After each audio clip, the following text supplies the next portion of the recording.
A veces uno en estos encuentros topa con alguien que se sale del marco, pero no se sale del marco porque lo suyo no tenga que ver con lo del resto, sino que se sale del marco para indicar el camino a la mejora de los del resto. Y eso no siempre es cómodo, y eso no siempre es fácil. Y eso requiere personalidad y probablemente estudio. Doctor Pedro Cavadas, ¿qué tal? ¿Cómo está? Encantado. Bueno, ¿nos tuteamos? Yo creo que sí. Sí, ¿no? A estas Estar un ratito alturas. hablando y A estas alturas. contándonos Y la a esta vida. edad yo creo que sí. ¿Cuántas intervenciones de cirugía reconstructiva hace el doctor Cavadas al año? Uf, demasiadas. Demasiadas. Llevo unas 30 y tantas mil, dividiendo pues unas 1000 y pico. Unas 1000 y pico al año. Sí. Y esos son personas que en la mayoría de los casos pueden recuperar parte de su ilusión vital porque no sé si estaban o no desahuciadas, pero gracias al doctor han recuperado una parte de sí mismos muy importante. Como por ejemplo, ahora hablaremos de los rostros de las caras, ¿es así? Sí, a ver, yo no lo planeé. Yo no planeé ser la última opción o la prepapelera de reciclaje. Pero al final la profesión me ha llevado a esto. La mayor parte de pacientes que vienen ya como última opción. Vienen como antes de la papelera de reciclaje estoy yo. Yo no diría papelera de reciclaje, yo diría cuando están al borde del abismo de repente encuentran una luz a la que agarrarse o una rama a la que agarrarse. Sí, Y encima realmente, ganan. sí, vienen a eso, vienen con problemas. Habitualmente nadie, eso es una cosa divertida porque dicen, no, disculpe que no haya venido antes. Digo, no se preocupe, nadie viene a la primera. Todos vienen después de un peregrinaje, de cosas que por lo que sea no han ido bien y al final acaban viniendo. ¿Por qué vienen? Pues porque piensan que les puedo ofrecer algo que no le ofrece el resto. Y en la mayor parte de las ocasiones sí que se les puede ofrecer algo que les mejora, les soluciona la vida, ya lo creo. Pero se lo ofreces tú, no se lo han ofrecido previamente. Por el motivo que sea, no lo han hecho. Bueno, quizá en el caso del doctor Cavadas por valor o por formación o por convicción. A ver, hay dos motivos, básicamente. Uno, porque el caso es muy complejo y requiere entrenamiento en especialidades distintas. Y yo tengo la suerte de que vi claro cuál era el tipo de entrenamiento que necesitaba, que era entrenamiento en cirugía reconstructiva, partes de traumatología, partes de cirugía torácica, neurocirugía, otorrino. Fue un entrenamiento a la carta para poder tratar precisamente los casos complejos. Esos y luego pues también por desgracia pacientes que pues ya no tienen recursos y vienen a ver si alguien se lo soluciona. Ahora hablaremos de eso, de cómo llega esa parte solidaria el doctor Cavadas, pero quiero ir un poco antes, lo que nos estabas comentando hace un momento. Cuando tú estudiabas medicina, ¿pensaste en algún momento en ser especialista en cirugía reconstructiva? No, no, yo estudié medicina, tenía claro que quería ser cirujano porque me gustaba mucho la anatomía, heredé de mi madre cierta habilidad manual y me gustaba la cirugía. Luego ya qué especialidad dentro de las quirúrgicas, pues acabé haciendo lo que se llama cirugía plástica, reparadora y estética, que al final es una especialidad bastante limitada para lo que yo quería. Entonces me di cuenta pronto que los casos que más me gustaban, hubo una cosa que me di cuenta enseguida, y es que me gustaban los pacientes de verdad. Me gustaban los enfermos de verdad. ¿Qué son los enfermos de verdad? Un enfermo de verdad, desde mi punto de vista, un paciente, lógicamente, es una persona que tiene un problema de salud y va a un médico con la esperanza de que se lo solucione. Pero hay grados. Un paciente de verdad es, en la parte médica, el paciente que está en intensivos, o en la parte quirúrgica, el paciente que está muy, muy, muy malito, que tiene un problema muy serio, en el que si las cosas van bien, puedes marcar la diferencia entre vida-muerte o calidad de vida o una vida miserable. Y tú tienes la capacidad de hacer eso. Entonces, tuve claro que me gustaba, que yo quería dedicarme a tratar pacientes de verdad con problemas de verdad. Entonces, para eso necesitaba una serie de herramientas. La cirugía reparadora era la base, pero luego en la versión ampliada de la cirugía reparadora tenía que aprender otras especialidades, otras áreas, y me dediqué a aprender las partes de otras especialidades que necesitaba para tratar casos los que me gustaban. que son, no porque te gusten, porque al fin y al cabo las profesiones empiezas trabajando porque te gusta y luego al cabo de los años sigues trabajando porque es tu obligación. Porque haces Estás bien. comprometido, en tu caso, además. Y porque te das cuenta que estás haciendo el bien a la gente y que es útil lo que estás haciendo. Porque el entusiasmo infanto-juvenil de los fines de semana de estar deseando que se haga el lunes para ir a trabajar, pues eso se pasa. Eso se pasa. Pero al final, ¿qué queda? Queda, dices, bueno, viene una persona con una tragedia monumental y yo tengo la posibilidad, porque tengo la experiencia y el rodaje como para poder arreglarle el problema que tiene y devolverle una vida nueva. ¿Eso no es un poco de vanidad? Quiero decir, y además te voy a decir por qué. No hace mucho yo discutía con un buen amigo escritor, Víctor del Árbol, sobre la vanidad del escritor. Sobre cómo alguien que cree que lo que puede hacer puede interesarle a la gente y le puede emocionar, su punto de vanidad tiene. Cuando tú crees que puedes hacer eso, ¿dónde te dejas la vanidad? ¿O no la contemplas en ningún momento?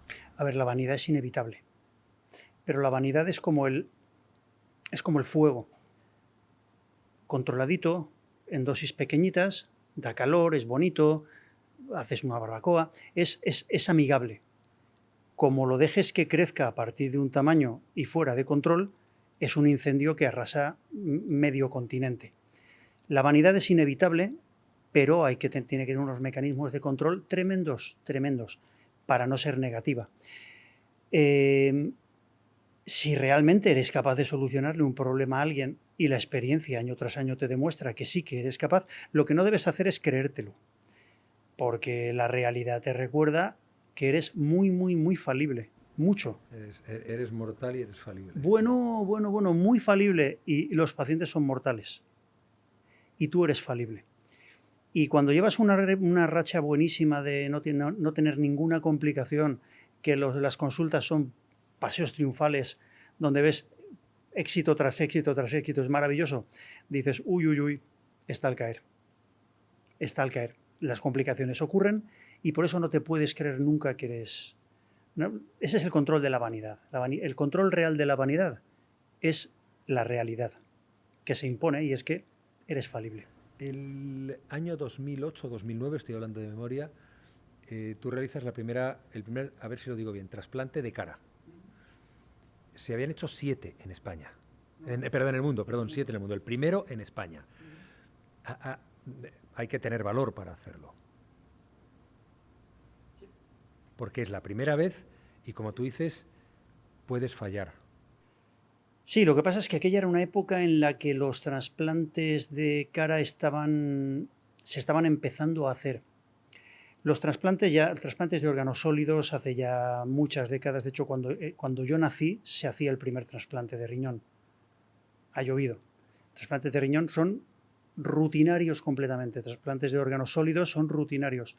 Los trasplantes de órganos visibles, de partes visibles, caras, manos, básicamente caras y manos. Miembros inferiores es otra cosa.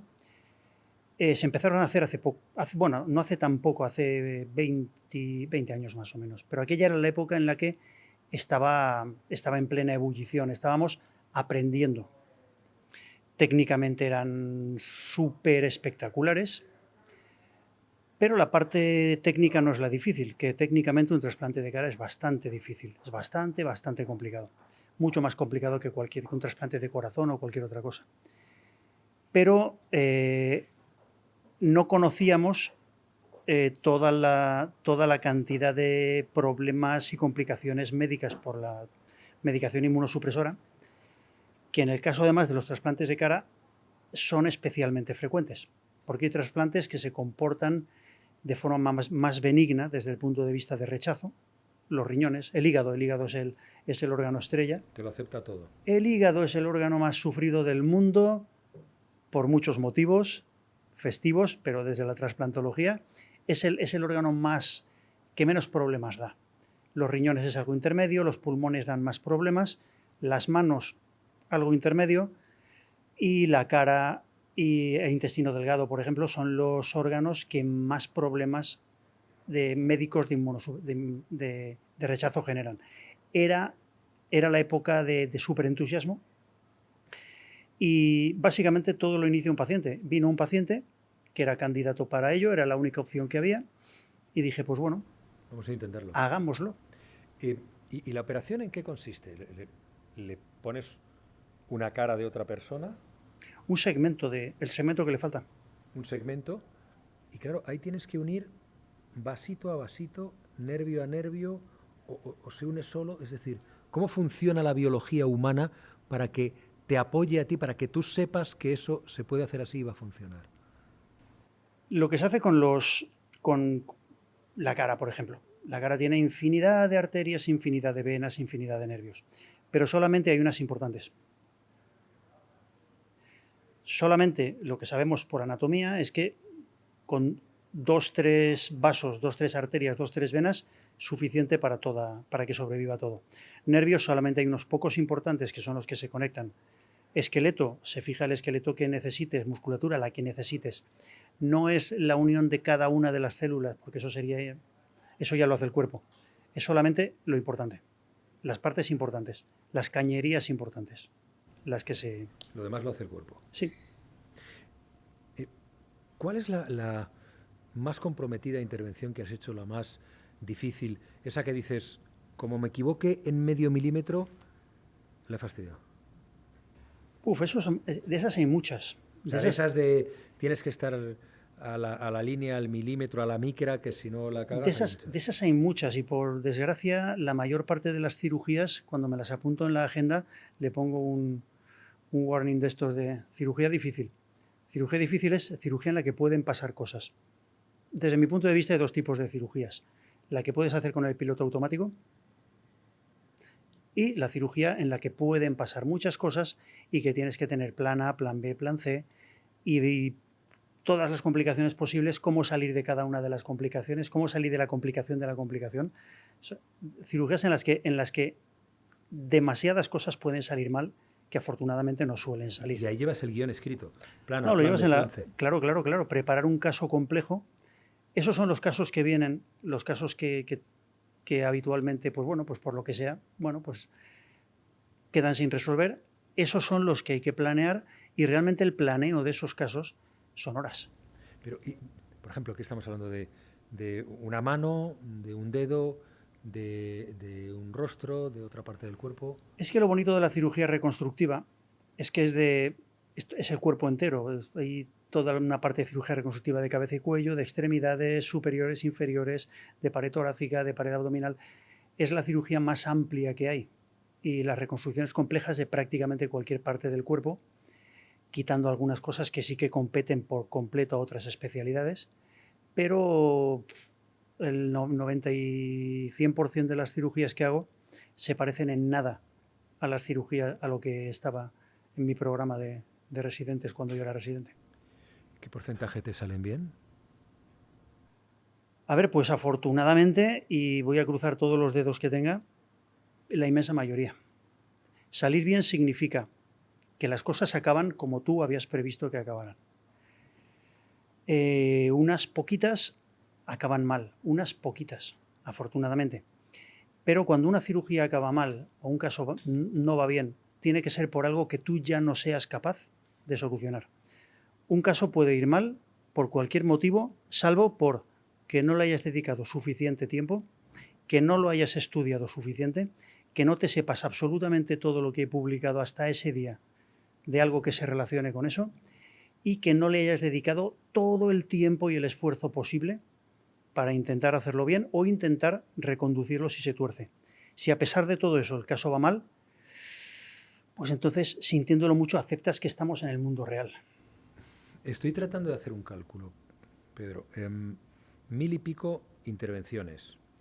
Pongamos que más de 3, 4 diarias como media. Hay que prepararlas bien, hay que informarse bien, hay que formarse bien. Luego está lo de vivir uno, eso tienes tiempo. Sí. A ver, lo de vivir, estoy intentando. Lo que pasa es que es como estos propósitos de año nuevo de la gente, que voy a dejar de fumar, voy a aprender inglés y voy a ir al gimnasio. Son los 3 propósitos que luego, al día 3 de enero ya nadie hace. Pero yo mi propósito de año nuevo siempre es, este año voy a trabajar menos. Estoy en ello. ¿Uno en tu situación es consciente de que es uno de los mejores del mundo? A ver, huyendo de la falsa Eso modestia. es, te iba a pedir que no seas modesto. No, huyendo de la falsa modestia porque es mucho más falsa que modestia. La falsa modestia es prácticamente es insultar a quien tienes delante, la falsa modestia. Alardear es otra cosa, alardear es inaceptable. Pero, a ver, en el terreno al que me dedico, pues sí, porque en los congresos, cursos y demás internacionales, pues estamos unos cuantos y estoy yo. Con lo cual, pues sí, sí, es que hasta me cuesta trabajo decirlo, lo siento, tengo educación. Yo, desde que era pequeño siempre me enseñaron a decir, cuando te ofrecen algo, di, no quiero, muchas gracias. Aunque te estés muriendo de ganas, tenías que decir, no quiero, muchas gracias. Y por supuesto, no podías hablar bien de ti, jamás. Pero eso es parte de la educación de cuando eres pequeño. O sea, 1000 y pico intervenciones, participación en congresos, me estás diciendo, formación. Y luego hay un ámbito de la vida del doctor Cavadas que es privada, pero que afecta a muchas personas, como todo en tu ámbito profesional, y es la solidaridad. Tú has ido al África, no sé si de Joseph Conrad, al corazón de las tinieblas, o has ido a un África en el que, a pesar de la oscuridad, has podido hacer cosas. Supongo que es esto segundo, ¿no? Que llega un momento que quieres ir a África, ahora me dices por qué razón, y allí estás empezando a hacer cosas, y no solo, bueno, no me quiero anticipar, no solo las haces allí, pero primero, ¿por qué un día decides irte a África, un cirujano solvente, reputado, que se gana muy bien la vida y que no tiene por qué liarse la manta a la cabeza? Tú te la lías. A ver, a mí África me había gustado, yo de pequeño siempre, yo de pequeño era un niño gordito. Tuve la infancia, sí, era el pack completo, Era el niño hasta una cierta edad, era el niño un poco gordito, que era malo en gimnasia, que era muy bueno estudiando, que tenía pocos amigos y que me gustaba muchísimo la naturaleza y los animales. Entonces, para mí África era una palabra mágica. El África, pero claro, para mí el África de mi infancia, la imagen que yo tenía era pues el África de hace 3 siglos, no el África actual. Entonces, para mí era una cosa que era como un sueño. De repente, pues bueno, empiezas a trabajar. Ya había ido con algunas macroorganizaciones, macro ONGs norteamericanas en cooperación a Sudamérica, a Bolivia, y más que nada para aprender cómo se organizaban. Y dije, bueno, pues voy a hacer la mía. Decidí hacer una fundación pequeñita, lógicamente, lo que yo pueda costear, porque no puedo depender de la boyancia de la buena voluntad de alguien. Y empecé a ir al primer país de África subsahariana que aceptó la ayuda, porque claro, primero es, ¿y cómo echamos esto a andar? Empecé a mandar cartas y el primer sitio del que me contestaron fue un hospitalito en Kenia. Y empecé a ir a Kenia. Y luego, por una serie de motivos de seguridad, porque Kenia se volvió, el norte de Kenia hace ya unos años que es un sitio que vas a que te disparen, cambiamos a Tanzania, que es mucho más pacífico. Pero llegas y te encuentras claro, que el África de tus sueños ya no existe. Está súper poblada, no es el África idílica, ni mucho menos. En cuanto pones un pie allí, lo primero que hacen es intentar robarte, como corresponde, pero de oficio, porque tú eres blanquito, llegas, se supone que tienes dinero, pues lo primero que hacen es intentar quitártelo, de la forma que sea. Una vez aceptas las reglas del juego, dices, vale, yo aquí había venido a otra cosa. Al principio reconozco que metí la pata porque me lo planteé como una especie de, no turismo-aventura, pero sí una mezcla de profesión-aventura, mezclar mis dos pasiones, que era mi pasión por África, conocerla, y mi trabajo. Dije, pues ya está, maravilloso. Voy allí, una aventura, opero a unos negritos y tal, y te das cuenta enseguida que eso es un error garrafal. Que al final tu interés o tu diversión o tus ganas de aventura a ellos les trae sin cuidado. Vas allí, te das cuenta de cómo vive la gente, te das cuenta de los problemas que tiene la gente en el mundo, que no se preocupa de tonterías, que se preocupa de cosas de verdad, y dices, a esta gente se les puede echar una mano, pero se les puede echar una mano me apetezca o no me apetezca. Y después de haber ido ya, pues no sé cuántas veces, hace ya 20 años, hace 20 años que empecé a ir, y puede que haya operado más de 1000 seguro en Kenia y en Tanzania próximo a 1000. ¿Y qué tipo de intervenciones? Todología. Todología. Todología. O sea, todo tipo de intervenciones. Ayer eres todólogo. Eres, la palabra mágica en África subsahariana es gratis. Claro, es gente que no ha visto un médico en su vida, un médico real, porque la sanidad no es gratuita. Entonces, si un tío tiene la mala fortuna de que lo atropellan, pues la fractura que tenga, si no se muere, se queda como está. Y te viene al cabo de los años, pues cosas que jamás verías aquí. Entonces, secuelas de traumatismos, depende de la zona. En el norte de Kenia, muchas secuelas de violencia tribal, mucho disparo, mucho machetazo. Acabas haciendo de todo, tumores, malformaciones congénitas, quemaduras. Acabas ampliando tanto tu especialidad que dices, bueno, si yo soy la mejor opción de esta persona en toda su vida, si a 500 kilómetros no hay nadie que se lo pueda arreglar, pues se lo tendré que arreglar yo. Al final es todología. Paciente que llega, que crees que le puedes ayudar y lo ayudas. Y cuando no puedes ayudarle allí, te los traes a España. Me los traigo solamente si el caso es, si hay mucho que ganar. Por ejemplo, ves muchos pacientes oncológicos pasados, muy evolucionados, porque bueno, pues un paciente aquí, afortunadamente en España, pues tienes un problema oncológico, tienes todo el desembarco de tecnología y medios de la sanidad pública, privada o intermedia, pero tienes acceso a todo, de la forma que sea, con lo cual nunca ves un paciente con tumores evolucionados que dices, vale, este paciente se podría operar, sí, se podría tratar, sí, va a sobrevivir, probablemente no. Aunque sea cruel, ¿merece la pena toda la inversión de toda esa cantidad de recursos para acabar con un paciente que probablemente va a morir? Pues esos recursos los puedes dedicar, es que hay que optimizar, lo puedes dedicar a traerte pacientes en los que sabes que sí que le puedes cambiar la vida, pero si la tecnología que requiere no la puedes hacer allí, no la puedes desarrollar allí, entonces esos pacientes sí que me los traigo. Pero solo si tienes muy claro que su vida va a cambiar 180 grados, con mucha posibilidad, con mucha probabilidad. Si no, sintiéndolo mucho, es que los recursos son limitados.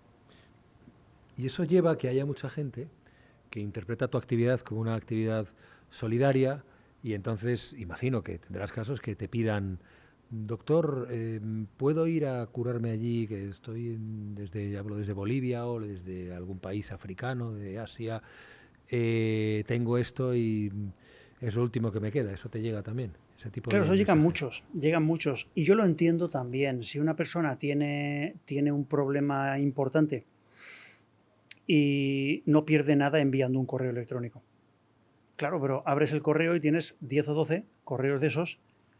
10 o 12 no, pero 4 o 5 todos los días. Que obviamente no puedes aceptarlos todos. No puedes. ¿Cómo lo escribas? Pues es difícil. Es muy difícil, porque por desgracia los recursos son limitados. Solo algunos. O cuando se puede compartir. Alguien que te dice, no, es que he visto un caso que me ha llamado mucho la atención y me da mucha pena, dices, vale, pues vamos a compartir la pena. Yo hago mi parte y usted hace la suya. Yo le regalo la cirugía y usted consígale pasaporte, regálele el vuelo y la estancia en Valencia. Que al fin y al cabo luego eso comparado con los gastos hospitalarios, eso es nada. Pero por lo menos que hagan una parte. Y alguna gente sí que lo hace. De hecho, ayer operé a un paciente de Senegal de este tipo, que las personas que contactaron conmigo, un caso, una secuela de un traumatismo craneal y facial brutal y que va a quedar muy bien. Y ellos han hecho su parte. Les dije, vale, os encargáis de una parte y yo regalo mi trabajo. Ellos hacen su parte y yo hago la mía. Maravilloso. ¿Y en tu parte cuál ha sido? ¿Qué es lo que tenía esta persona y qué es lo que le has hecho? Pues fue un accidente y todo el esqueleto de la cara se quedó a la buena de Dios, se quedó como estaba. Me refiero, tenía la órbita abajo, tenía el cráneo hundido, un ojo aquí, otro allá, una secuela muy, muy, muy llamativa. Y lleva pues reconstruido todo el esqueleto, reconstruida la órbita, lleva mucha, mucha, mucha cirugía. Y eso fue el menú de ayer. ¿Y eso cuánto tiempo tarda? Es decir, un posoperatorio de una operación en la que pues reconstruyes las manos, que imagino que el movimiento forma parte de la reconstrucción, o la cara, o una lesión en el cuello, o eso, ¿qué posoperatorio tiene? ¿Cómo? Depende del tipo de cirugía. Hay algunas cirugías que, a pesar de ser muy, muy largas y muy complejas, puedes mandar al paciente a casa al día siguiente. En este caso no, porque es un procedimiento intracraneal y eso requiere ver al paciente durante unos días. Y hay otras cirugías cuyo posoperatorio son meses, sobre todo si tienes que entrenar movimiento, etcétera. Depende del tipo de cirugía. Solo una cuestión más personal. ¿Qué grado de satisfacción o qué emoción provoca un éxito en una operación difícil? Es solo por curiosidad, Pedro. A ver, el éxito no es salir de la cirugía, porque cuando sales del quirófano puedes estar contento con lo que has hecho. Dices, vale, he hecho lo que tenía planeado hacer, las cosas han ocurrido como tenía planeado, lo que se ha torcido lo he reconducido como tenía planeado y me dejo el paciente en el hospital como me lo quería dejar. El éxito es después.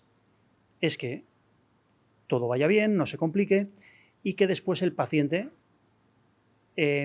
reconduzca su vida en la forma en la que tú querías o en la forma que requería. Ese es el éxito y en muchas ocasiones ese éxito viene al cabo de los meses. Y es sobre todo cuando un paciente llega y te dice, me has cambiado la vida. Esa es la O por clave, ejemplo, hace poquito, tengo un paciente que es maravilloso, es singular. Es un paciente Ashok, es indio. Lo operé llevo la cuenta hace 7 años porque cada aniversario del día que le operé me manda un centro de flores enorme a la consulta y me pone, gracias doctor por un año más de vida. Y lo lleva haciendo desde que le operé la primera vez. Y es un paciente con un problema después de un tumor, después de radioterapia, que no podía tragar, ya puede tragar, me refiero. Es un problema, pero no muy distinto de otros cientos. Y es un paciente que es enternecedor porque cada vez que llega, cada vez que lo he visto, llega y me besa los pies. Y claro, a mí eso me incomoda mucho. Y se lo digo, por favor, no me hagas esto. Dice, doctor, déjeme, es mi cultura y es mi forma de agradecerlo. Con lo cual dices, vale. Pero es que año tras año, y como yo no me acuerdo del día, pero de repente llegas, sí. ves eso, y aunque lleves un día, semana, mes o año horroroso, que digas, ¿quién me mandaría a mí ser médico?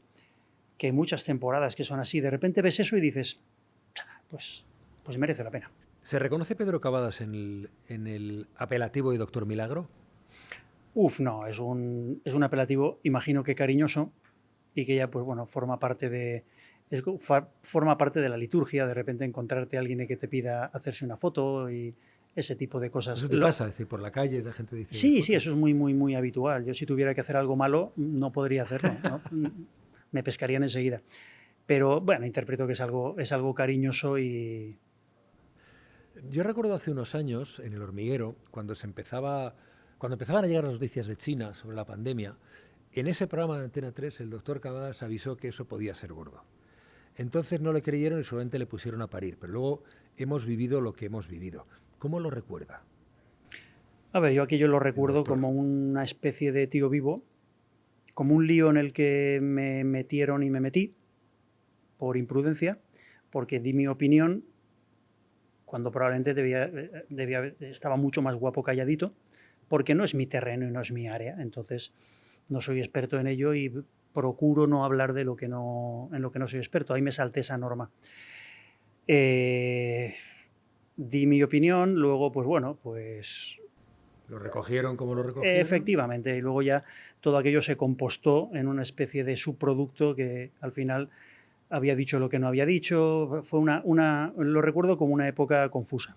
Pero había hasta productos que llevaban la marca del doctor Cavadas a raíz de aquello y que que no tiene nada que ver contigo. Sí, bueno, eso es una estafa que debe ser muy lucrativa porque sigue, y además cada vez salen más cosas que supuestamente anuncio yo, pastillas, cremas para adelgazar, para la diabetes, para la sordera, cosas increíbles.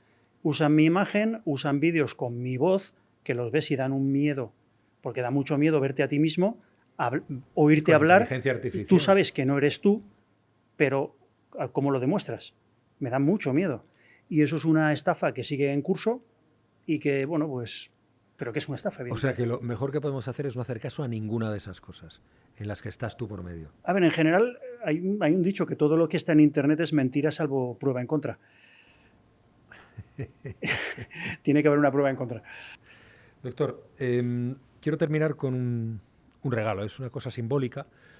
Para nosotros tiene valor y es el símbolo del señor Wolf, que es, lo tengo aquí, es esta persona con la que has estado hablando, que tú la conoces como Juan Ramón Lucas quizá, pero es el señor Wolf. Y esto lo que indica es la pertenencia a un club de personas que nos inspiran, que hacen cosas por los demás, que son capaces de hablar de ello y encima ser ejemplares simplemente en la conversación. Y yo creo que te lo has ganado y estaremos encantados de que formes parte del club, doctor Cavadaro. Pues muchísimas gracias, me encanta. Muchas gracias a ti. Me encanta.